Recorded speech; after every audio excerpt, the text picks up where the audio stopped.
কিশোরগঞ্জের মিঠামইনে নিজ বাড়ির সামনে দুর্বৃত্তদের হামলায় নিহত হয়েছেন উপজেলা বিএনপির সভাপতি। এই ঘটনায় সন্দেহভাজন ৩ জনকে আটক করা হয়েছে। এছাড়া নোয়াখালীর কবিরহাটে ছুরিকাঘাতে নিহত আরেক বিএনপি নেতা।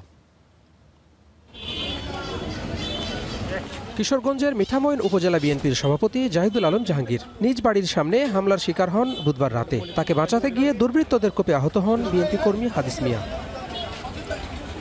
হামলার পর দুজনকে নেওয়া হয় সৈয়দ নজরুল ইসলাম মেডিকেল কলেজ হাসপাতালে। সেখানে জাহাঙ্গীরকে মৃত ঘোষণা করেন চিকিৎসক। তাকে মৃত অবস্থায় পাই এবং তাকে মর্গে প্রেরণ করি এবং জখমি হাদিস মিয়া বয়স ৩৮ বছর, পিতা মোহাম্মদ আলী, তাকেও গুরুতর অবস্থায় পাই এবং তাকে হাসপাতালে ভর্তি দেওয়া হয়েছে। নিরপেক্ষ তদন্তের মাধ্যমে বেরিয়ে আসুক জাহাঙ্গীরের হত্যাকাণ্ডের পিছনে কারা। তবে একটা কথা আমি বলতে চাই আপনাকে, যত রাষ্ট্রপতি বলেন, ভগ্নিপতি বলেন, অমুক তমুক যাই বলেন, জাহাঙ্গীরের মতো একটা ছেলে মিঠামইনে আর জন্মগ্রহণ করবে বলে আমার মনে হয় না। তার মতো একটা সাহস ছিল।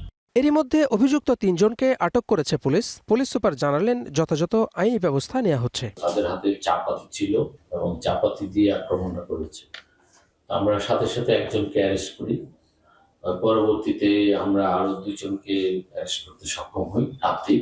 এদিকে নোয়াখালীর কবিরহাটে মাদক সেবনের প্রতিবাদ করায় ছুরিকাঘাতে হত্যা করা হয়েছে এক বিএনপি নেতাকে। ঘটনায় অভিযুক্ত 2 যুবককে আটক করে পিটুনি দিয়ে পুলিশে সোপর্দ করেছেন স্থানীয়রা।